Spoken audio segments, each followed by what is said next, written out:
ഈ വേദപുസ്തകം നിങ്ങൾക്കറിയാം, ഈ 66 പുസ്തകം എഴുതിയത് ഏതാണ്ട് 40 എഴുത്തുകാർ ചേർന്ന, അതെല്ലാവർക്കും അറിയാം, 40 എഴുത്തുകാർ. പക്ഷേ ഈ ലേഖനത്തിൻ്റെ ഞാൻ പറഞ്ഞല്ലോ, പോസ്റ്റുകാരുടെ തള്ളിക്കളയരുത്.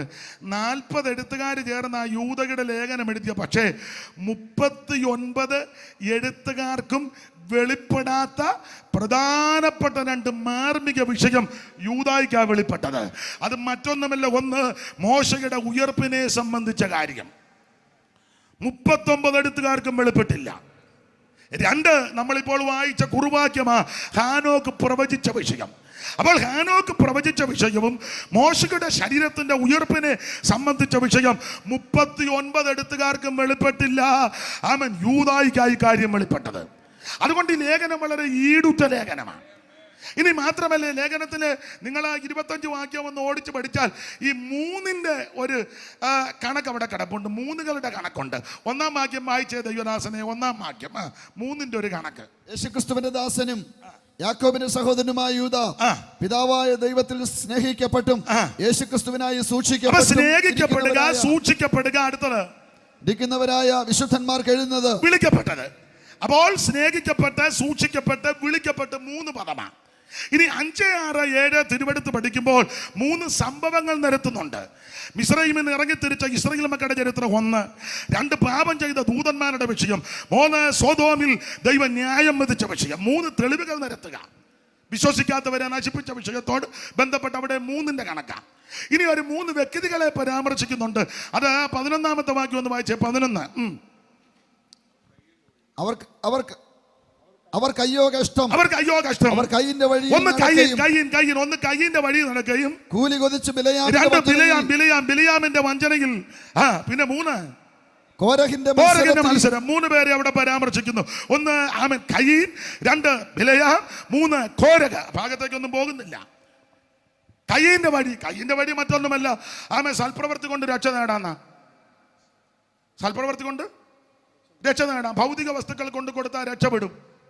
അതിലെ അവിടെ എഴുതിയിട്ടില്ലെങ്കിലും നിലത്തിലെ അനുഭവത്തിൽ നിന്നാ. കാച്ചിലും ചേനയും അരിയും നെല്ലും പൊരിയും മലരും തേങ്ങാക്കൊലയും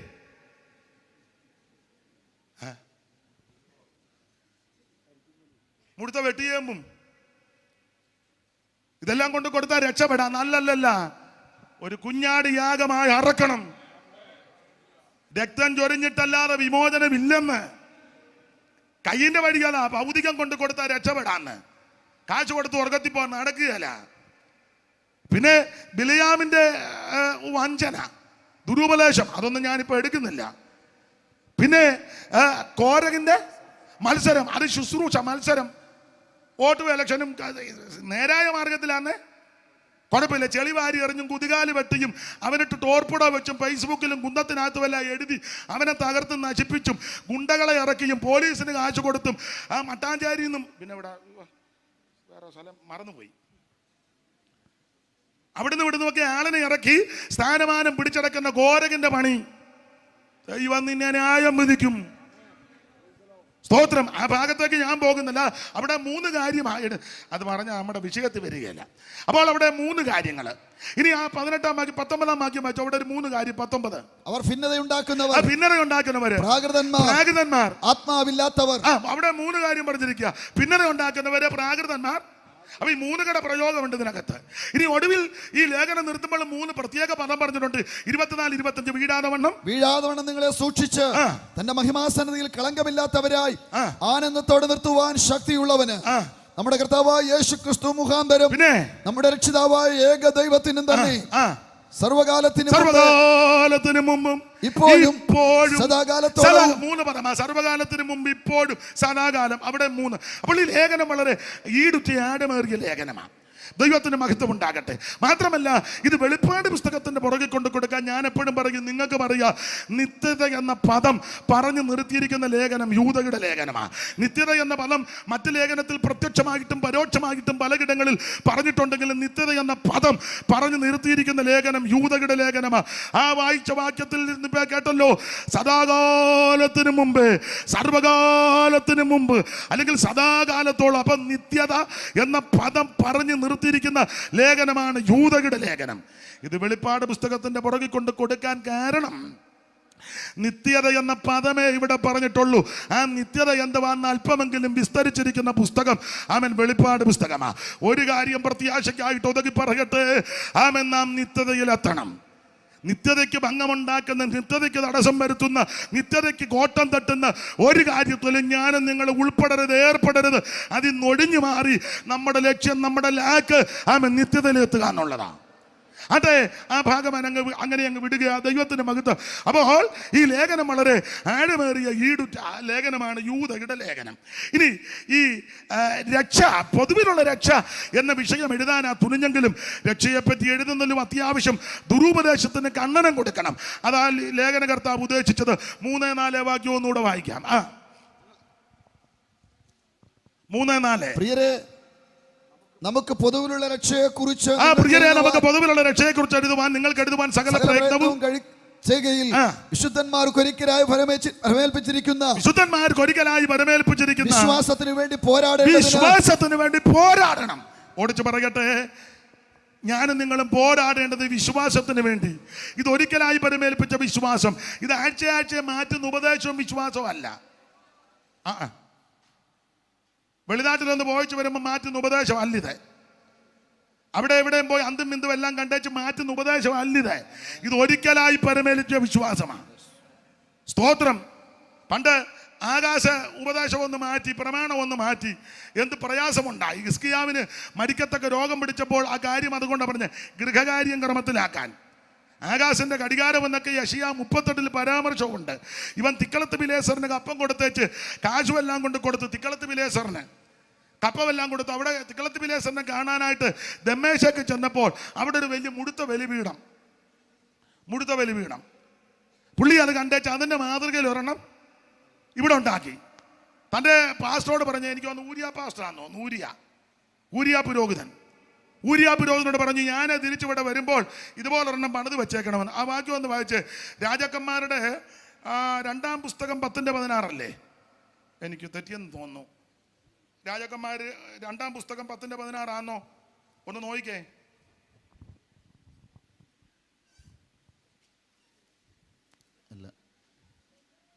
16-ന്റെ നീ എന്നോട് കൂടെ വന്ന് യഹോവയെ കുറിച്ച് 16:10 രാജാക്കന്മാരുടെ 2-ാം പുസ്തകം 16:10.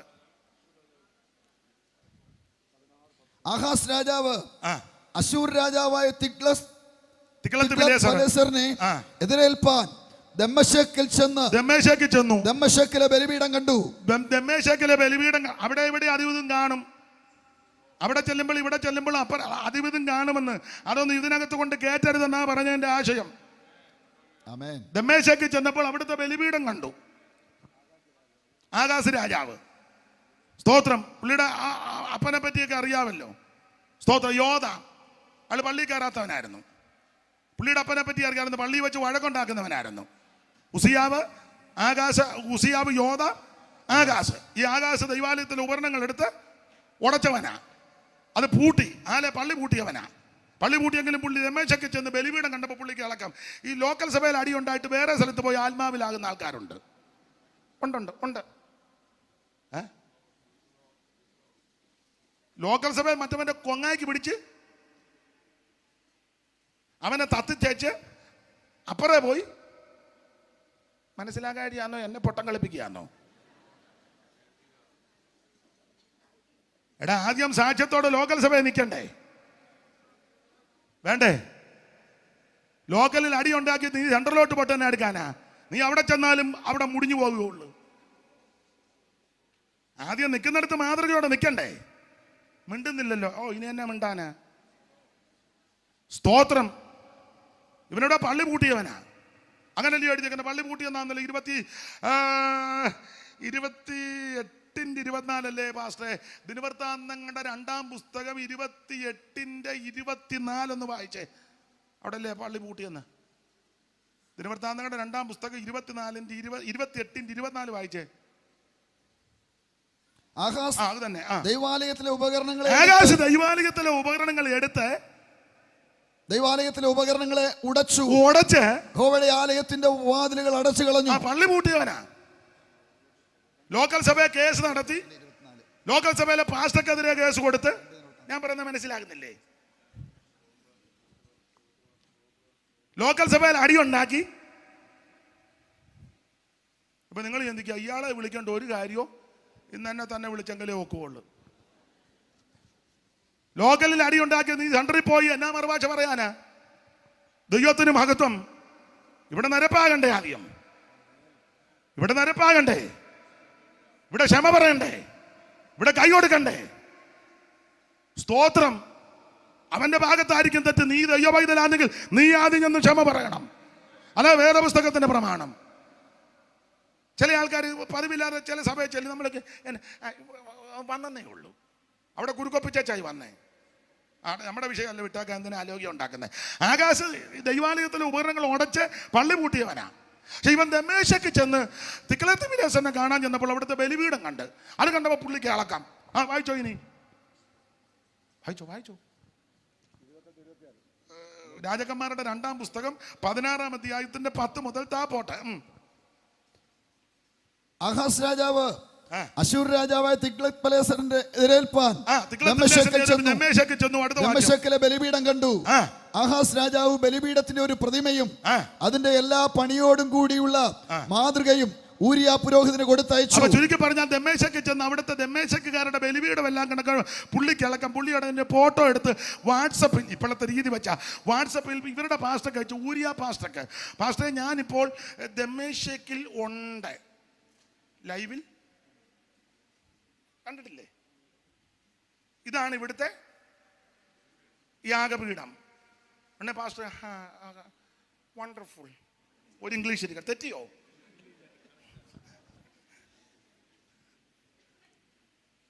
ഉടനെ പുള്ളി പറഞ്ഞു, ഞാൻ തിരിച്ചു വരുമ്പം ഇതുപോലൊരെണ്ണം അവിടെ പണിതേക്കണമെന്ന്. നമ്മുടെ അവിടെ ഉരിയ പ്രവാചകൻ, ഉരിയ പുരാതനം പറഞ്ഞു, നമുക്ക് പ്രമാണമില്ല. നമ്മൾക്കൊക്കെയുള്ള പ്രമാണം എന്നാണെന്നറിയാമോ? നമ്മുടെ പഴയ നിയമത്തിന്റെ മധ്യസ്ഥനാകുന്ന മോശയെ ദൈവം തമ്പുരാൻ പർവ്വതത്തിന്റെ മുകളിലോട്ട് വിളിച്ചു കയറ്റി മാതൃക അവിടെ കാണിച്ചു കൊടുത്തു. ആ മാതൃക പോലെ പണിത യാഗപീഠമാണ് നമുക്കുള്ളത്. മറ്റൊരുത്തന്റെ യാഗപീഠത്തിന്റെ മാതൃക ഇതിനകത്ത് കയറ്റാൻ നമുക്ക് വ്യവസ്ഥയില്ല. പിന്നെ കാശും ആൾബലവും പൊളിറ്റിക്കൽ ബലവും സാമുദായിക ബലവും ചില കാശുമൊക്കെ ഉള്ളതുകൊണ്ട് പുള്ളി പറഞ്ഞു, ഞാൻ വരുന്നതിന് മുന്നേ പാസ്റ്റ് പണിതില്ലേ, പാസ്റ്റ് ഈ വർഷവും കൂടെ ഇരുത്തോളൂ, ഇല്ലെങ്കിൽ അന്നേരം തന്നെ പാസ്റ്റ് കൊടുത്ത് ദൈവമേ അച്ചായൻ പറയുന്ന അനുസരിച്ചേക്കാം, ഇല്ലെങ്കിൽ പാസ്റ്ററുടെ ഭാര്യയും പറയും നിങ്ങൾക്ക് തന്നെ എന്തെങ്കിലുമൊക്കെ പണിത് വെക്കുക, നിങ്ങൾ ഞങ്ങളുടെ കാര്യം നോക്ക്, നിങ്ങൾ ഇവനെ എല്ലാം നന്നാക്കാൻ പോയാൽ ഞാനും കൊച്ചുങ്ങളും പരിപാടി പറഞ്ഞു കൊടുത്തിട്ടില്ലേ? പറ അച്ഛൻ ഇന്നത്തെ ഏനക്കേടാ, നിങ്ങൾ ഞങ്ങളെ അങ്ങ് നന്നാക്കിയാൽ മതി, ഇവനെ എല്ലാം നന്നാക്കാൻ പോയാൽ. ചുരുക്കി പറഞ്ഞാൽ ജാതികളുടെ മര്യാദ പോലെ ഇവിടെ കൊണ്ട് പണിതെന്ന്. അതാ ഞാൻ പറഞ്ഞ വിഷയം അധികം വിവരിക്കുന്നില്ല. മറ്റുള്ളതൊന്നും ഇതിനകത്ത് കൊണ്ട് ചെലുത്തരുത്. നമുക്കൊരു പ്രമാണം ദൈവം തമ്പുരാൻ തന്നിട്ടുണ്ട്, ഇതിന് അയവൊന്നും വരുത്തരുത്.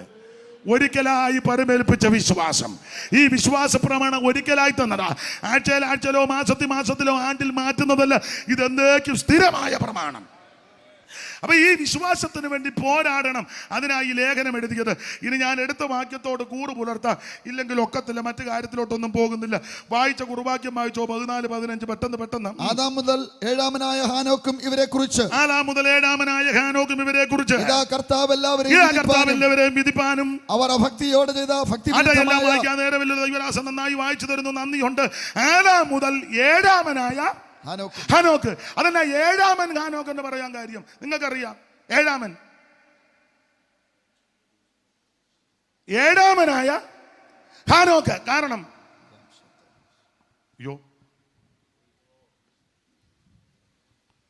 ജോൺ പോൾ 2ാമൻ മാർപ്പാപ്പ. അതിനങ്ങനെ പറയുന്നത്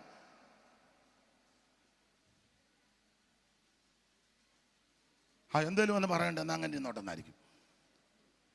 ജോൺ പോൾ 2ാമൻ മാർപ്പാപ്പ. അതിനങ്ങനെ പറഞ്ഞേ മുന്നേറ്റത്തിനുണ്ട്. അപ്പൊ ഏഴാമനായ ഹാനോക്ക് എന്ന് പറയാൻ കാര്യം, ഹാനോക്ക് ഒന്നല്ല. എത്ര ഹാനോക്കുണ്ട്?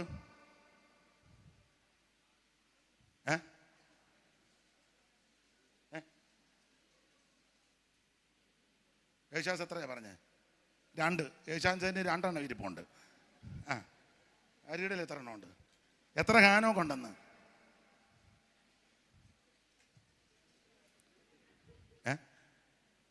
ഏഴാമനായ ഹാനോക്ക്. PIP അംഗങ്ങൾ പറ. അവരുടെയും കൂടെ അവര് കനിഞ്ഞതും കൊണ്ടും കൂടെ ആണല്ലോ എന്നെ ഇങ്ങോട്ട്. ഹാനോക്ക്. ഇപ്പൊ നിങ്ങൾ ചിന്തിക്കുക, അതറിയായിരുന്ന തന്നെ വിളിക്കുമായിരുന്നു. അത് പറയാനില്ലോ തന്നെ വിളിച്ചേ. നിങ്ങൾ പറയുന്നില്ലെങ്കിലും മുഖം കാണുമ്പോൾ എനിക്കറിയാം. അപ്പൊ ഏഴാമനായ ഹാനോക്ക്. ഈ ഏഴാമൻ ഹാനോക്ക് എന്ന് പറയാൻ കാര്യം, യേശുദാസ് 2 പേരുടെ പേര് 2 ഹാനോക്ക് ഉണ്ടെന്ന് പറഞ്ഞു. എത്രയുണ്ട്?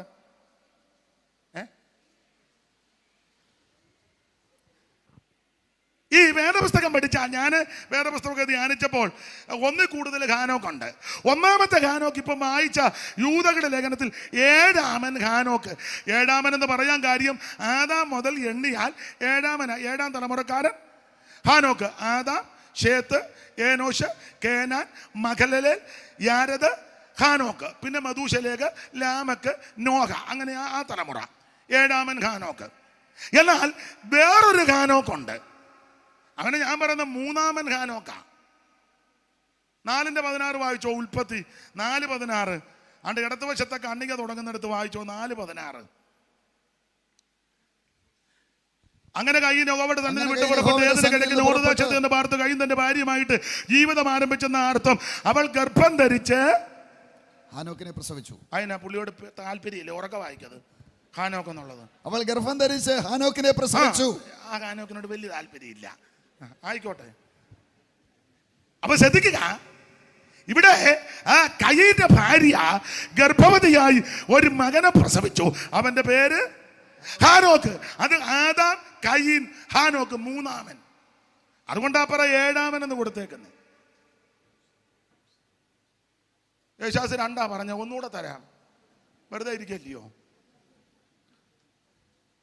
വേറൊരു ഹാനോക്ക് നിങ്ങൾക്കറിയാം. വേദപുസ്തകം ഗോത്രപിതാവാകുന്ന യാക്കോബ്. അബ്രഹാമിനെ പറ്റി ഒരു പരാമർശമുണ്ട്, ഗോത്രപിതാവെന്ന്. അതവിടെ നിൽക്കട്ടെ. ഈ ഗോത്രപിതാവാകുന്ന യാക്കോബിന് കലാപൂലി പോലെ 12 ആൺപിള്ളേര്. അതിൽ മൂത്തവൻ രൂബേൻ, ലേയായി കൂടി ജനിച്ച ആദ്യത്തെ കുട്ടി.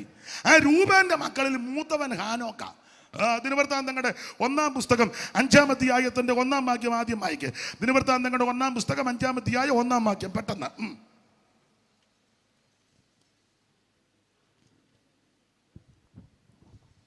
ഇസ്രായേലിന്റെ ആദ്യജാതനായ രൂബേന്റെ പുത്രന്മാർ. ഇസ്രായേലിന്റെ ആദ്യജാതനാകുന്ന രൂബേന്റെ പുത്രന്മാർ. അവനാണല്ലോ ആദ്യജാതൻ. പിന്നെ അവൻ തന്റെ അപ്പന്റെ കിടക്കെ അശുദ്ധമാക്കുന്നൊക്കെ വാക്യമുണ്ട്. ഇവനൊരു മകൻ ജനിച്ചു. 3-ാം വാക്യം 3. ഇസ്രായേലിന്റെ ആദ്യജാതനായ രൂബേന്റെ പുത്രന്മാർ. അടുത്തത് ഹാനോക്ക്. അപ്പൊ ഒരു ഹാനോക്ക് കൂടെ വന്നു. അപ്പോൾ ഗോത്രപിതാവാകുന്ന യാക്കോബിന്റെ മൂത്ത മകനാകുന്ന രൂബേന്റെ ആദ്യത്തെ മകൻ, അവന്റെ പേരും ഹാനോക്ക്. 3 പോരെ? ഒന്നുകൂടെ തരാം, ഒന്നുകൂടെ ഇരിക്കട്ടെ. വിശ്വാസികളുടെ പിതാവെന്നറിയപ്പെടുന്ന ഈ അബ്രഹാമിന്റെ ആദ്യത്തെ മകൻ ഇശ്മായേല്. വാഗ്ദത്ത സന്തതി 2-ാമത്തേതാണേലും വാഗ്ദത്ത സന്തതിയ ഇസഹാക്ക്. ഇശ്മായേലേക്ക് ഹാഗറിൽ കൂടി ജനിച്ചു. ഇസഹാക്ക് സാറായിൽ കൂടി ജനിച്ചു. എന്നാൽ അബ്രഹാമിന് വേറൊരു ഭാര്യ, പഴയ നിയമ പ്രമാണമാ, കെതൂറായിക്ക് 5 പിള്ളേരുണ്ടായിരുന്നു. അതിൽ 4-ാമത്തവൻ മിദ്യാൻ. 5 പിള്ളേരുണ്ടായിരുന്നു. അതിൽ 3-ാമത്തവൻ ഒരു ഹാനോക്ക്. വായിര് ഉൽപ്പത്തി 25:1. പെട്ടെന്ന് ഉൽപ്പത്തി 25:1 പെട്ടെന്ന് വായിച്ചു. അബ്രഹാം വേറൊരു ഭാര്യയെ അപ്പോൾ അബ്രഹാമിന്റെ വേറൊരു ഭാര്യയാണ് കെതൂറ എന്ന പേര്. സിമ്രാൻ, മെദാൻ, മിദ്യാൻ, ശുബക് എന്നിവരെ പ്രസവിച്ചു. അപ്പോൾ അവിടെ 4-ാമത്തെ ചെറുക്കനാണ് മിദ്യാൻ. വായിച്ചെന്നേ ഉള്ളു, എണ്ണിയില്ല. 4-ാമത്തവൻ മിദ്യാൻ. ഈ മിദ്യാൻ 5 പിള്ളേരിൽ 3-ാമത്തവൻ ഹാനോക്ക്. അതിന്റെ 4-ാം വാക്യം വായിച്ചേ. മിദ്യാന്റെ പുത്രന്മാർ ഹാനോക്ക്. അപ്പൊ കണ്ടോ, മിദ്യാന്റെ പുത്രന്മാർ, 3-ാമത്തവൻ ഹാനോക്ക്. ഇപ്പൊ എത്ര ഹാനോക്കായി? ഈ ക്യാമ്പിന് 4 പോരെ? വേണോ ഒന്നുകൂടെ തരാം. അപ്പൊ ചുരുക്കി പറഞ്ഞാൽ അത് നമ്മുടെ വിഷയമല്ല. ഹാനോക്ക് പലതുണ്ട് വേറെ പുസ്തകത്തിൽ. അത് തെറ്റിദ്ധരിക്കാതിരിക്കാനാ യൂദാ പറഞ്ഞിരിക്കുന്നത് ഏഴാമനായ ഹാനോക്ക്, ഏഴാം തലമുറക്കാരൻ ഹാനോക്ക്. ആ ഹാനോക്ക് പ്രവചിച്ചുവെന്ന് യൂദാ ലേഖനത്തിൽ പറഞ്ഞിരിക്കുക. എന്തുവാ ഹാനോക്ക് പ്രവചിച്ചത്? എന്താ പ്രവചനത്തിന്റെ പ്രധാന വിഷയം? എന്താ? എല്ലാം വിസ്തരിച്ച് പോകാൻ സമയം എടുക്കുന്നില്ല, നിങ്ങൾക്കും പോകണം. അതുകൊണ്ട് ഞാൻ നിങ്ങളുടെ സമയം എടുക്കും. ഞാൻ ഇച്ചിരി സമയം കൂടുതലെടുത്താൽ ആരും അങ്ങനെ എതിര് പറയത്തില്ലെങ്കിലും ചിലർ ആകും. ചിലർ പറയാം അയാളുടെ തൊഴിൽ അതാന്ന് പറയും. അപ്പം അതുകൊണ്ട് അതിന് മുതിരുന്നില്ല. ദൈവത്തിൻ്റെ മഹത്വം. ഓടിച്ച് ചില കാര്യം പറയാം. ഏഴാമനായ ഹാനോക്ക്, ഈ ഹാനോക്ക് പ്രവചിച്ചുവെന്ന് യൂദാ എഴുതിയിരിക്കുന്നു. അപ്പോൾ ആലമന് 2 വംശത്തിലാ തലമുറ. ഇവിടെ ഏഴാമൻ ഹാനോക്കിന്റെ കാലത്ത് തന്നെ അപ്പുറം ഒരു ഏഴാമൻ ലാമേക്കുണ്ട്. അത് കയീന്റെ സന്തതികളാ. വായിച്ചേ 4-ാം അധ്യായത്തിന്റെ 16 മുതൽ ഓടിച്ചു വായിക്കാൻ മുമ്പേ വായിച്ചതാ. അങ്ങനെ കയീനെ കോവയുടെ തന്നെ വിട്ടുപുറപ്പെട്ട് ഏതിന് കിഴക്ക് നോർദേശത്ത് എന്ന് പാർത്തു. കയീൻ തന്റെ ഭാര്യമായിട്ട് ജീവിതം ആരംഭിച്ചു, മകനെ പ്രസവിച്ചു.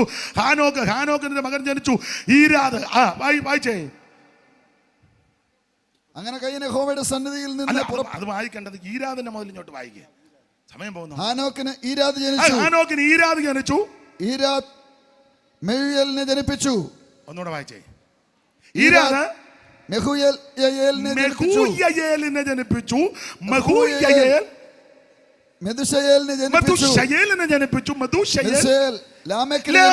അപ്പോൾ ഏഴാമനായി, ഏഴെണ്ണമായി. ആദാ, കയീൻ, ഹാനോക്ക്, ഈരാദ്, മഥൂശയേൽ, ലാമേക്ക്, ഏഴാമൻ. ഇനി ആദമിന് ശേത്തിൽ കൂടെ ജനിച്ച ഏഴാമനാണ് ഈ നമ്മുടെ വായിച്ചതിലെ ഹാനോക്ക്. അത് 5-ാം അധ്യായത്തിന്റെ മുകളിൽ ചെറിയൊരു കണ്ണികയുണ്ടല്ലോ. 4ന്റെ ഒടുവിൽ ആദാം തന്റെ ഭാര്യയുമായിട്ട് ജീവിതം ആരംഭിച്ചു. അവൾ ഗർഭം ധരിച്ച് ഒരു മകനെ പ്രസവിച്ചു. കയീൻ കൊന്ന ഹാബേലിന് പകരം ദൈവം എനിക്കൊരു സന്തതിയെ തന്നു എന്ന് പറഞ്ഞ് അവന് ശേത്ത് എന്ന് പേരിട്ടു. ശേത്തിനൊരു മകൻ ജനിച്ചു, ഏനോശ്. അക്കാലത്ത് യഹോവയുടെ നാമത്തിലുള്ള ആരാധന. അപ്പൊ ഇത് നല്ല തലമുറയാ, ഗുണപ്പെട്ട തലമുറ. എല്ലാം വ്യാഖ്യാനം. അപ്പോൾ അത് ആദാം, ശേത്ത്, ഏനോശ്, കേനാൻ, മഹലേൽ, യാരദ്, ഹാനോക്ക്, ഏഴാമൻ. മറ്റേ തലമുറ ഗുണം പിടിക്കാത്തതാ, കയ്യിൻ്റെതാ. കാരണം യോഹന്നാന്റെ 1-ാം ലേഖനം 3:12 കയ്യൻ ദുഷ്ടനിൽ നിന്ന്, അപ്പൊ ഗുണമല്ലാത്തതാ. ഗുണമല്ലാത്ത ഏഴാമൻ ലാമേക്കും. അപ്പോൾ ഏഴാമൻ ലാമേക്കും ഇപ്പറ ഏഴാമൻ ഹാനോക്ക്. ഈ ഏഴാമനാകുന്ന ഹാനോക്ക് പ്രവചിച്ചു എന്നാണ് യൂദാ തന്റെ ലേഖനത്തിൽ പറഞ്ഞിരിക്കുന്നത്. എന്തുവാണ് ഹാനോക്ക് പ്രവചിച്ചത്? എല്ലാം വ്യാഖ്യാനിക്കാൻ നേരമില്ല, ഒറ്റ വാക്കി പറയാ. ഹാനോക്കിനെ പറ്റി പറയുന്നത്, 1 ഹാനോക്ക് ദൈവത്തോട് കൂടെ നടന്ന ഹാനോക്ക്, 2 ദൈവത്തെ പ്രസാദിപ്പിച്ച ഹാനോക്ക്, 3 മരണം കാണാത്ത ഹാനോക്ക്, 4 എടുക്കപ്പെട്ട ഹാനോക്ക്, 5 ആമൻ സ്വന്തം വിശ്വാസമുള്ള ഹാനോക്ക്. ആ ഭാഗത്തേക്കൊന്നും പോകുന്നില്ല. ഈ ഹാനോക്കിന്റെ ഒരു പ്രത്യേകത, ഇവൻ പ്രവചിച്ചതെന്താ? തനിക്ക് 65-ാമത്തെ വയസ്സിൽ ഒരു മകൻ ജനിച്ചു. അവന്റെ പേര് മഥൂശാലേഖ്. ഈ മെഥൂശാലേഖ് എന്ന വാക്കിന് ഒരർത്ഥം ഇവന്റെ കാലത്തിന് ശേഷം അത് സംഭവിക്കും എന്ന് പറഞ്ഞാൽ, പഠിതാക്കൾ പറയുന്നത് അവൻ നോഹയുടെ കാലത്ത് വരാൻ പോകുന്ന ജലപ്രളയം ഹാനോക്ക് ആത്മാവിൽ കണ്ടു. ആ വരാൻ പോകുന്ന ജലപ്രളയം കണ്ടു. ആ സമയത്ത് ആ മെഥൂശാലേഖ് ജനിക്കുന്നത്. അപ്പോൾ പേരിട്ടത് മെഥൂശാലേഖ് എന്ന് പറഞ്ഞാൽ ഇവന്റെ കാലത്തിന് ശേഷമായിരിക്കും ആ വെള്ളപ്പൊക്കം സംഭവം നടക്കുന്നത്. ഹാനോക്കിന്റെ ചിന്ത, ആ വെള്ളപ്പൊക്കത്തിൽ ഞാനും എൻ്റെ സന്തതിയും പെട്ടുപോകരുത്. 2, യൂദാ പറയുക, 1000 വിശുദ്ധന്മാരുമായിട്ട് കർത്താവ് വരുന്നുവെന്ന കാര്യം ഹാനോക്ക് ആത്മാവിൽ കണ്ടു. എൻ്റെ ഭാഷ പറഞ്ഞാൽ യേശു ക്രിസ്തുവിൻ്റെ 1-ാമത്തെ പ്രത്യക്ഷതയെ പോലും ആരും കാണാതിരിക്കുന്ന കാലത്ത് ഹാനോക്ക് ക്രിസ്തുവേശുവിൻ്റെ 2-ാം വരവിൻ്റെ 2-ാം ഘട്ടം ആത്മാവിൽ കണ്ടു. ഈ ലോകത്തിൽ എന്നെ കേൾക്കുന്ന പ്രിയരെ, മറ്റു കാര്യങ്ങളൊന്നും കണ്ടില്ലെങ്കിലും ഞാൻ നിങ്ങളും കാണേണ്ട ഒരേ ഒരു വ്യക്തി, അറിയേണ്ട ഒരേ ഒരു വ്യക്തി, അത് നസറയനാകുന്ന യേശു ക്രിസ്തുവായിരിക്കണം.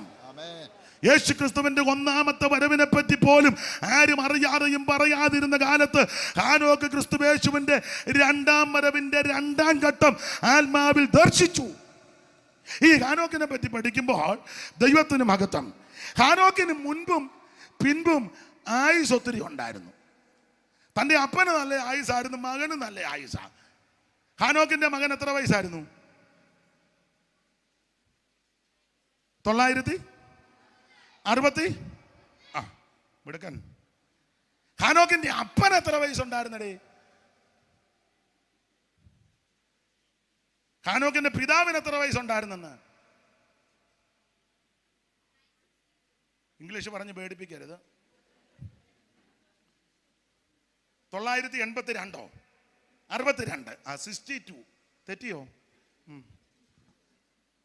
അപ്പൊ ഹാനോക്കിന്റെ പിതാവിന് 962, തന്റെ മകന് 969. പക്ഷെ ഹാനോക്കിനോ 365. അതെന്നാ നമ്മൾ പറയത്തില്ല, അയ്യോ ആ ചെറുക്കൻ ചെറുപ്പത്തിലേ അങ്ങ് പോയി, അവൻ്റെ അപ്പനും നല്ല പ്രായത്തിലിരുന്നു, അവൻ്റെ മകനും നല്ല, ആ കുടുംബത്തിലുള്ളവർക്കെല്ലാം പ്രായം ഉണ്ടായിരുന്നു കേട്ടോ. ഈ കൊച്ചൻ മാത്രം ഇത്ര ചെറുപ്പത്തിൽ. അല്ല, ചില ചിന്തകളുണ്ട് ചിലർക്ക്. അതിനൊരു മറുപടി എന്ന നിലയിൽ വചനത്തിൽ നിന്ന് പറയാം. നമുക്കും ആ ചിന്തയുണ്ടല്ലോ. 365 ദിവസം ഞാനും നിങ്ങളും ആ കാലത്തുണ്ടായിരുന്നേ. നമ്മൾ പറയും, അയ്യോ ഹാനോക്ക് കുറച്ച് നാളുകൂടെ ജീവിച്ചിരുന്നെങ്കിൽ നല്ലതായിരുന്നു, നല്ലൊരു ചെറുക്കനാ, മറ്റുള്ള പിള്ളേരെ പോലെയല്ല, 300 കൊല്ലം ദൈവത്തോടു കൂടെ നടന്നൊരു മര്യാദക്കാരൻ കൊച്ചനാ. മര്യാദ കെട്ടവന്മാർ ഒത്തിരി ഉണ്ട്, പക്ഷേ ഈ മര്യാദക്കാരൻ അങ്ങ് പോയല്ലോ. സ്തോത്രം. നിങ്ങൾ കേട്ടിട്ടുള്ളത് ഒന്നുകൂടെ പറയാം. പെരയ്ക്ക് ഒരുത്തൻ തീ വെച്ചപ്പോൾ ചോദിച്ചു, അയ്യോ എൻ്റെ ദൈവമേ പെരയ്ക്ക് വീട്ടിൽ മര്യാദക്കാരനവനാന്ന് പറഞ്ഞു. ഉള്ളതിൽ ഒരു ചൊവ്വുള്ളത് അവനാ പെരയ്ക്ക് തീ വെച്ചേക്കുന്നത്. അപ്പൊ ഈ ഹാനോക്ക് അപ്പൻ 962 കൊല്ലം ജീവിച്ചു, തൻ്റെ മകൻ 969 കൊല്ലം ജീവിച്ചു. പക്ഷേ ഹാനോക്ക് കുറച്ച് നാളെ ജീവിച്ചുള്ളൂ. അതെന്താ കാരണം? കാരണം മറ്റൊന്നുമല്ല, ഒരു കാര്യം പറഞ്ഞങ്ങ് നിർത്താം, അന്നേരം സമയമാകും, അതിനെ ഒക്കുള്ളൂ. ദൈവത്തിൻ്റെ മഹത്വം. ഹാനോക്ക് കുറഞ്ഞ കാലമേ ജീവിച്ചുള്ളൂ, പക്ഷെ ആ ജീവിച്ചിടത്തോളം കാലം കൂടുതലും ദൈവത്തോട് കൂടെ 300 കൊല്ലം നടന്നു. ഹാനോക്ക് പ്രവചിച്ചെന്നാ യൂദ എഴുതിയിരിക്കുന്നത്. എന്തുവാ ഹാനോക്ക് പ്രവചിച്ചത്? ഹാനോക്ക് പ്രവചിച്ചത്, നിന്നെ അമേരിക്ക വിടുവെന്നും, നീ 3 നില വീട് പണിത് മണ്ടയിൽ നിന്ന് ഉലാത്തുവെന്നും, നിനക്ക് ഇംബാല കാറ് കിട്ടുമെന്നും, സ്വന്തമായിട്ട് ഹെലികോപ്റ്റർ മേടിക്കുമെന്നും, നീ BMW നിന്റെ വെമ്പളയായിട്ട് ഇങ്ങനെ കൊട്ടാരൊക്കെ കിഴക്കേത്തെരുവിൽ കൂടെ പറപ്പിക്കുന്നത് ആത്മാവ്. കുഞ്ഞന്നമ്മേ, അതൊന്നും അല്ല പ്രവചിച്ചത്. സ്തോത്രം. അമ്മാമ്മ ന്യൂസിലൻഡ് ഇങ്ങനെ കറങ്ങുന്നതായിട്ട്. ഇന്നത്തെ പ്രവചനമല്ല അങ്ങനാന്നല്ലോ. കൂടുതലും ഭൗതികത്തെ ഊന്നൽ കൊടുത്തല്ലേ പ്രവചിക്കുന്നേ. സ്തോത്രം. നിങ്ങൾ പ്രവാചകന്മാരെ നിങ്ങൾ ശ്രദ്ധിച്ച, ഇച്ചിരി കനവുള്ളവനാണെന്ന് കണ്ടു കഴിഞ്ഞാൽ ചില പ്രൊജക്റ്റുകൾ ഇവൻ നിന്ന് ചുമ്മാ ഇങ്ങനെ ഞെട്ടുക, വന്നവനും ഞെട്ടുക, കണ്ടിരിക്കുന്ന നമ്മൾ നേരത്തെ ഞെട്ടിയിരിക്കുക ഇതെല്ലാം കണ്ട് അല്ലേ മകനെ. ഇപ്പോഴത്തെ ചില വിദ്വാന്മാരെ കണ്ടില്ലേ, പ്രൈസ് ദി ലോർഡ്, പിന്നെ ഇവര് മിണ്ടുകയല്ല. ഈ പാവം പിടിച്ച സഹോദരിമാർ അത് കണ്ട ഉടനെ ഇവന് നെഞ്ചു വലങ്ങിയതാന്നോ ശ്വാസം മുട്ടിയതാന്നോ എന്നതാണെന്നറിയാം. അതുങ്ങളുടെ പിന്നെ അങ്ങ് അന്തരീക്ഷമല്ലേ.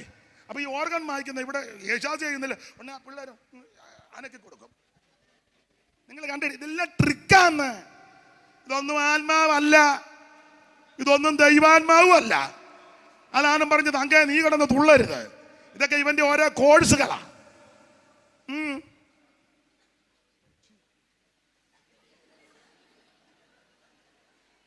ഏനാടാ ഹാനോക്ക് പ്രവചിച്ചത്, നിനക്ക് വണ്ടി കിട്ടുന്ന കാര്യവും വീട് വെക്കുന്ന കാര്യവും അമേരിക്ക പോകുന്ന കാര്യം പോകരുതെന്നല്ല, പേർഷ്യ പോകുന്ന കാര്യവും ഭൗതികമുണ്ടാക്കുന്ന കാര്യവും വസ്തു മേടിക്കുന്ന കാര്യവും അല്ല പ്രവചിച്ചത്. എന്തുവാ പ്രവചിച്ചത്? ഭക്തി കെട്ട് നടക്കുന്നവർക്കെതിരെ പ്രവചിച്ചു. സ്തോത്രം. പ്രമാണം വിട്ട് ഭക്തി കെട്ട് ഉപദേശം തെറ്റി വേർപാടിന്റെ ഉപദേശത്തെ താളടിയാക്കി പ്രമാണം വിട്ട് വഴിവിട്ട് ക്രമം കെട്ട് നടക്കുന്നവർക്കെതിരെ ഹാനോക്ക് ശക്തമായി പ്രവചിച്ചു. അതാ പ്രവചിച്ചത്, അല്ലാതെ വണ്ടിയും വീടും മൊത്തം കാറും കിട്ടുന്ന കാര്യമല്ല. സ്തോത്രം. ഭക്തി കെട്ട് നടക്കുന്ന ആ വ്യക്തി അതിലെ വായിച്ച് ആ 14 ഒന്നുകൂടെ വായിച്ച 14 മുതൽ 7-ാമനായ ഹാനോക്ക് ഇവരെ കുറിച്ച് ഇതാ കർത്താവ് എല്ലാവരെയും വിധിപ്പാനും ഇവനെയെല്ലാം ദൈവം വിധിക്കും. അവർ അഭക്തിയോടെ ചെയ്ത ഭക്തിവിരുദ്ധമായ സകല പ്രവൃത്തികളും ഈ ആരാധനയ്ക്ക് വന്ന ഭക്തി ഉണ്ടോ? സഭായത്തിന് വരുമ്പോ മൊബൈലിൽ കളിച്ചിരിക്കുകയല്ലേ? ആരാധന നടക്കുമ്പോൾ നീ മൊബൈലിൽ പണിയുക, നിന്റെ അടിച്ചില്ല ദൈവം അടിച്ചു കളക്കും. എടാ, ആരാധനയ്ക്ക് വന്നു കഴിഞ്ഞാൽ 2-3 മണിക്കൂർ നീ കുന്തളങ്ങ് മാറ്റി വെക്കാൻ, നിന്റെ വല പോവോ?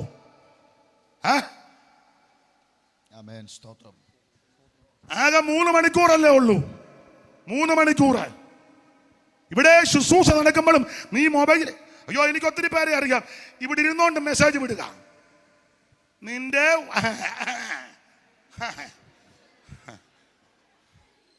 ഭക്തികെട്ട് നടക്കുക. ആരാധനയ്ക്ക് വന്ന ഭക്തിയില്ല, ദൈവത്തെ ഭയമില്ല. സങ്കീർത്തനകാരൻ പറഞ്ഞത്, നിങ്ങളുള്ള ഭക്തിയോട് ഞാൻ നിന്നെ ആരാധിക്കും. ദൈവത്തെ ആരാധിക്കുന്ന ഭക്തിയോട്, ഭയത്തോട്, പരമാർത്ഥതയോട്, വിശുദ്ധിയോട്, വേർപാടോടും വേണം. എല്ലാം ഞാൻ വിവരിക്കുന്നില്ല. ഇപ്പൊ തന്നെ ചിലർക്ക് തന്നെ കയ്യിൽ കിട്ടുക മിക്സിക്കകത്ത് അടിച്ചിട്ട് ജ്യൂസ് ആക്കി കുടിക്കാൻ. നീ ചോദിക്കുക, ഇയാളെ ആരാ വിളിച്ചെന്ന്? ഒരു ഭക്തിയില്ല. ആരാധനയ്ക്ക് വന്നാൽ ഭക്തിയില്ലല്ലോ. ആരാധനയ്ക്ക് വരുമ്പോഴല്ലേ വേറെ സൈഡ് ബിസിനസ്. എല്ലാവരും കൈയടിക്കുമ്പോൾ കൈയടിക്കത്തില്ലല്ലോ, പാടുമ്പോൾ പാടുകയല്ലോ. ആരാധിക്കുമ്പോൾ ഇപ്പൊ ചില വിവാഹ ശുശ്രൂഷ ചെന്നാൽ പ്രൈസ് ആൻഡ് വർഷിപ്പ്, കല്യാണം നടത്താനല്ലേ വന്നെ, ആരാധിക്കാനാണോ? ഈ എല്ലാവരുടെയും കാര്യമല്ല കേട്ടോ. ഇപ്പോൾ കല്യാണത്തിന് ആരാധനയ്ക്കാണോ വന്നേ? എടാ, വിവാഹ ശുശ്രൂഷയ്ക്കും ശവസംസ്കാരത്തിനൊക്കെ പല നിലയിലുള്ള ആൾക്കാർ വരും. കുറ്റമല്ല, ചില പ്രത്യേക അന്തരീക്ഷത്തിൽ സംഭവിച്ചിട്ടുണ്ട്, ഞാനതിനെതിരല്ല. ഇതിപ്പോൾ അതൊരു എന്തുവാ അതിന് പറയാനേ, എനിക്ക് ഇംഗ്ലീഷ് അറിയത്തില്ല. എന്തോ ഫാഷൻ അല്ല, വേറൊരു പദമുണ്ട്. എന്തുവാ? ട്രെൻഡ്. ട്രെൻഡ് ഇരിക്കട്ടെ.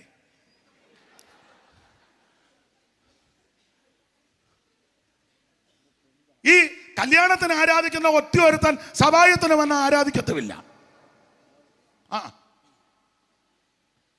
അവിടെ കിടന്നാണ് ആരാധിക്കുന്നത്.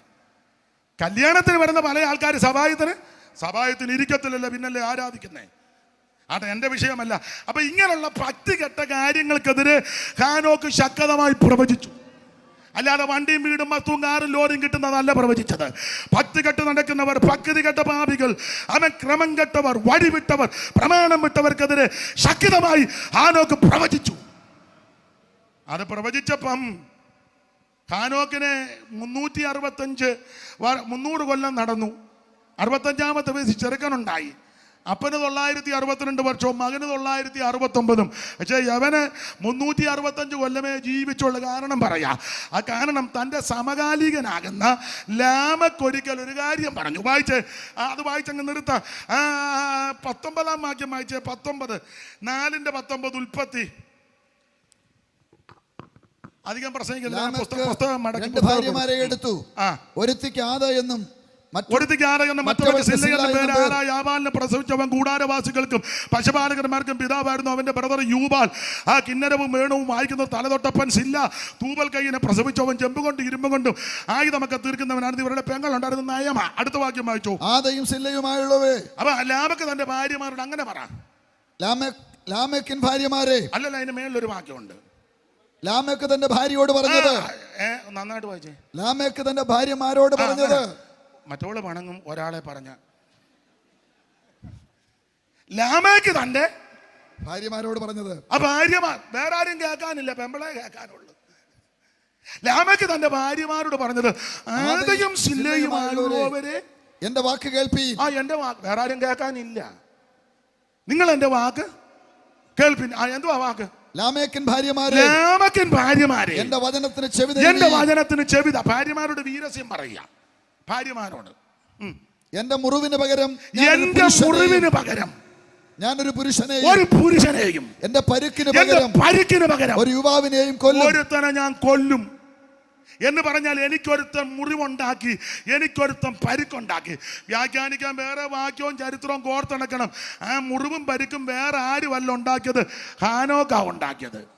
ഹാനോക്ക് ഇതിനെതിരെ ശക്തമായി പ്രസംഗിച്ചു, പ്രവചിച്ചു. അത് ലാമക്കിന് കൊണ്ടു. ഇന്നും അങ്ങനല്ലേ? ശരിക്ക് പറഞ്ഞാൽ ചിലർക്ക് കൊള്ളും. കൊണ്ടു കഴിയുമ്പോൾ പിന്നെ അടുത്ത നടപടി എന്നാ? ഇവനെ കൊല്ലും, ഇവനെ ഇനി ഒരൊറ്റ സ്ഥലത്ത്. അങ്ങനല്ലേ പറഞ്ഞു. ലാമക്കിന് ഇത് കൊണ്ടു. കാരണം പിള്ളേർ വഴിവിട്ട് നടക്കുക, ഗുണ്ടായിസം, ചെമ്പ് ഇരുവം കൊണ്ട് ആയുധം, പിന്നെ കല സംസ്കാരം. ഓണക്കളിക്കുമൊക്കെ പോയി, സെറ്റ് സാരിയൊക്കെ, തിരുവാതിരയ്ക്കും പോയില്ലേ പെന്തിക്കോസുകാർ ചിലരെ? ഓണസദ്യ ഉണ്ടില്ലേ, ഉപ്പേരി. അമ്മ ശർക്കര പുരട്ടിക്ക് ശർക്കര പോരെന്നാ.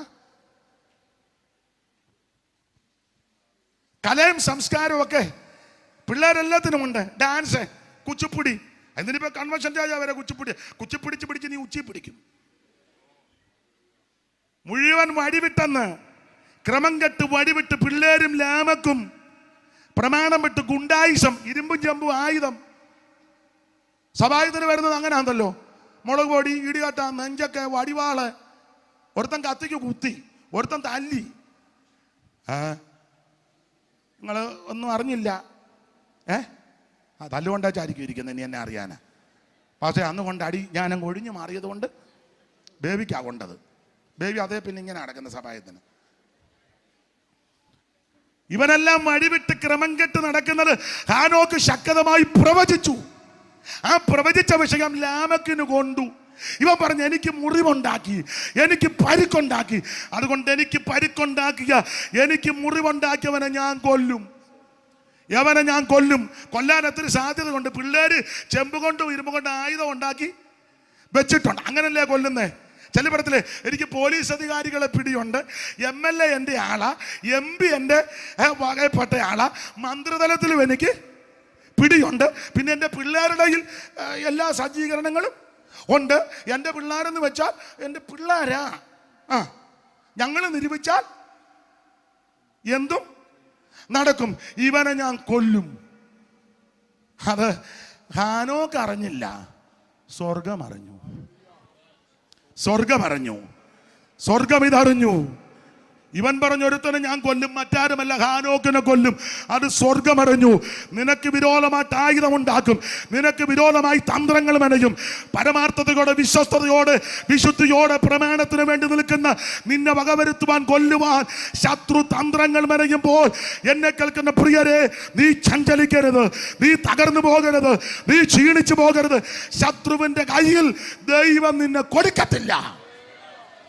തന്റെ കുറുപ്രാവിന്, ദുഷ്ടമൃഗത്തിന് ദൈവം ഏൽപ്പിക്കത്തില്ല. ഒരു കാര്യം എൻ്റെ സഹോദരന്മാരും എൻ്റെ സഹപടന്മാരുമായ ദൈവദാസന്മാരോട് ഞാൻ പറയാം, നീ ഈ പ്രമാണത്തിന് വേണ്ടി നിന്നാൽ, ഈ വേർപാട് ഉപദേശത്തിന് വേണ്ടി നിന്നാൽ, ശത്രുവിന്റെ കയ്യിൽ ദൈവം നിന്നെ കൊടുക്കത്തില്ല. ലാമക്ക് സകല തന്ത്രങ്ങളും ഹാനോക്കിനെ കൊല്ലാൻ. ഇവനെ ഞാൻ കൊല്ലും, മുറിവ് വരുത്തി അവനെ തട്ടും. സ്വർഗം ഒരു ദിവസം ഇങ്ങോട്ട് വന്ന് വിസ്തരിക്കുന്നില്ല, പറഞ്ഞു നിർത്തുക. ഹാനോക്കും ദൈവവും കൂടെ 300 കൊല്ലമായിട്ട് നടക്കുക. ഇങ്ങനെ ഹാനോക്ക് അറിയുന്നില്ല മറ്റവൻ കുരുക്കൊപ്പിച്ച് വച്ചേക്കുന്നേ. മറ്റവൻ കുരുക്കൊപ്പിച്ചത് ഹാനോക്ക് അറിയുന്നില്ല, പക്ഷേ ദൈവം തമ്പുരാൻ അറിയുക. ഒരു സുപ്രഭാതത്തിൽ എൻ്റെ ഭാഷയിൽ പറയുക, ദൈവം തമ്പുരാൻ ഇങ്ങോട്ട് വന്ന് പറഞ്ഞു, മോനെ ഹാനോക്ക്, നമ്മളിപ്പോൾ എത്ര നാൾ കൊണ്ട് നടക്കുക? 300 കൊല്ലമായിട്ട് നടക്കുക. ഇനി നടക്കണ്ട. അയ്യോ അതല്ല, നിന്നെ ഞാനങ്ങ് എടുക്കുക. പറഞ്ഞില്ലെങ്കിലും സൂചന ഇതാ, എടാ നിന്നെ തട്ടിക്കളയാൻ, നിന്നെ വകവരുത്തുവാൻ ലാമക്കും അവൻ്റെ പുത്രന്മാരും സകല സജ്ജീകരണങ്ങൾ കൊടുക്കുന്നുണ്ട്. അവൻ്റെ കയ്യിൽ നിന്നെ ഞാൻ കൊടുക്കത്തില്ല, നിന്നെ ഞാൻ ചേർത്തണയ്ക്കാൻ പോകയാ. ഇന്ന് രാത്രി എൻ്റെ പ്രിയ കൊച്ചു സഹോദരന്മാരോട് പറയാ, ഈ ദുഷ്ടലോകത്തിൽ, പാപലോകത്തിൽ, അക്രമമുള്ള, അനീതിയുള്ള ഈ ലോകത്തിൽ നീ ദൈവത്തോടു കൂടെ നടന്നാൽ, ദൈവത്തോട് പറ്റി നിന്നാൽ, നിനക്കും നിന്റെ കുടുംബത്തിനും, എൻ്റെ സഹോദരന്മാരെ, നിങ്ങളുടെ സന്തതിക്കും ഒരു ദോഷം വരാൻ ദൈവം അനുവദിക്കത്തില്ല. എല്ലാവരും അല്പസമയം ദൈവത്തിന് മഹത്വം കൊടുക്കുക. സമയമായതുകൊണ്ട് അങ്ങ് നിർത്തുക. എല്ലാവരും അല്പസമയം ദൈവത്തെ സ്തുതിച്ചാട്ടെ. എല്ലാവരും അല്പസമയം ദൈവത്തെ സ്തുതിക്കുക. ആരും മൗനമായിരിക്കരുത്, ആരും മൗനമായിരിക്കരുത്. ശത്രുവിന്റെ ഇഷ്ടത്തിന് ദൈവം നിന്നെ വിട്ടുകൊടുക്കത്തില്ല. PIPയിലെ സഹോദരന്മാരെ, വിശ്വസ്തയോടെ ദൈവത്തോടു കൂടെ നടക്കുവാൻ, ദൈവ പ്രമാണത്തിൽ നടക്കുവാൻ, വിശ്വസ്തയോടെ കർത്താവിനെ ഭജിക്കുവാൻ ഇന്ന് രാത്രി എല്ലാവരും അല്പസമയം ദൈവത്തെ സ്തുതിക്ക്. എല്ലാവരും അല്പസമയം ദൈവത്തിന് മഹത്വം കൊടുക്ക്. ദൈവത്തിന് മഹത്വം. ഹാനോക്ക് ദൈവത്തോടു കൂടെ നടന്നതുപോലെ അവൻ വരുവാനുള്ള കോപത്തിൽ നിന്ന് രക്ഷിക്കുവാൻ, ശത്രുവിന്റെ ഇഷ്ടത്തിന് ഏൽപ്പിക്കാതെ നിന്നെ വിടുവിക്കുന്ന ഒരു ദൈവമുണ്ട്.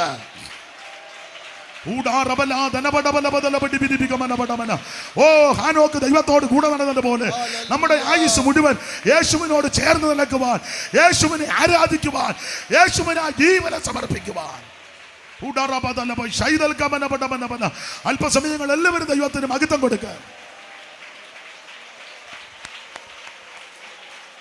Oh Jesus.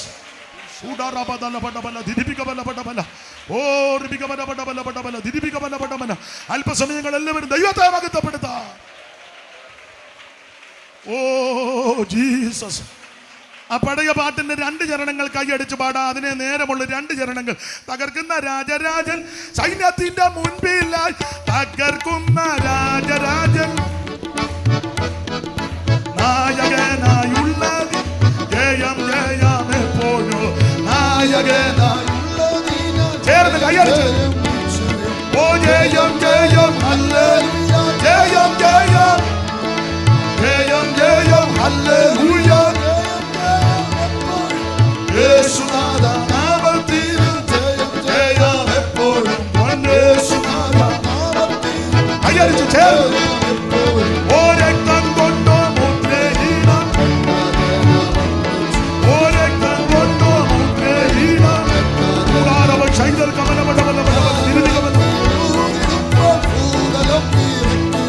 ഓ നാഗലങ്ങൾ, ഓ ഭൂതലം, ഓ ജയം ജയം. Praise the Lord, praise the Lord, praise the Lord. ഇവാരവ ശൈതൽ കമലമടമല ദിരികമലമല യേശുനാഥ നാമത്തിനു ജയം എപ്പോഴും, യേശുനാഥ നാമത്തിനു ജയം ജയം എപ്പോഴും. കരമുയർത്തി ഹല്ലേലൂയ പാടാം. ഒരിക്കൽ കൂടി ഹല്ലേലൂയ പാടാം. സമയത്തെ ഭയപ്പെടുന്നത് കൊണ്ട് എന്റെ വാക്കിൽ നിന്ന് വിരമിക്കുന്നു. ഇതുവരെ എന്നെ കേട്ട പ്രിയപ്പെട്ടവർക്കും ക്ഷണിച്ചവർക്കും നന്ദി. ഒരു നിമിഷം ഒന്ന് എഴുന്നേറ്റ് നിൽക്കാം. അതുപോലെ ക്ഷീണമുള്ളവർ എഴുന്നേക്കരുത്. നിങ്ങൾ അവിടെ ഇരുന്നോണം. എല്ലാവരോടും അല്ലി പറയുന്നത്, ആരോഗ്യമുള്ളവർ, ആക്കമുള്ളവർ ഒരു നിമിഷം എഴുന്നേറ്റ് നിന്ന് ആ കരങ്ങൾ 2 ഒക്കുന്നെങ്കിൽ ഒന്ന് ഉയർത്തി ദൈവത്തെ മഹത്വപ്പെടുത്തിയാട്ടെ. കരങ്ങൾ വീശി ചേർന്ന് ഇന്നും എന്നേക്കും വേർപിരിയാതെ ക്രിസ്തുവിൻ കൂടെ പാർക്കും നമ്മൾ. കരം വീശി ഇന്നും കരമുയർത്തി വേർപിരിയാതെ, ഓ ക്രിസ്തുവിൻ കൂടെ പാർക്കും നമ്മളെല്ലാം. ഓ ഇന്നും കരങ്ങൾ വീശി, കരങ്ങൾ വീശി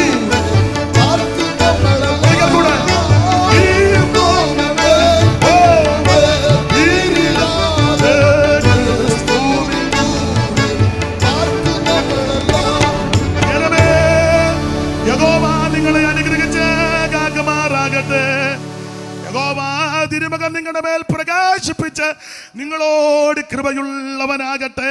യഹോവ തിരുമകൻ നിങ്ങളുടെ മേൽ ഉയർത്തി നിങ്ങൾക്ക് സമാധാനം നൽകുമാറാകട്ടെ. കരമുയർത്തി ഹല്ലേലൂയ പാടാം.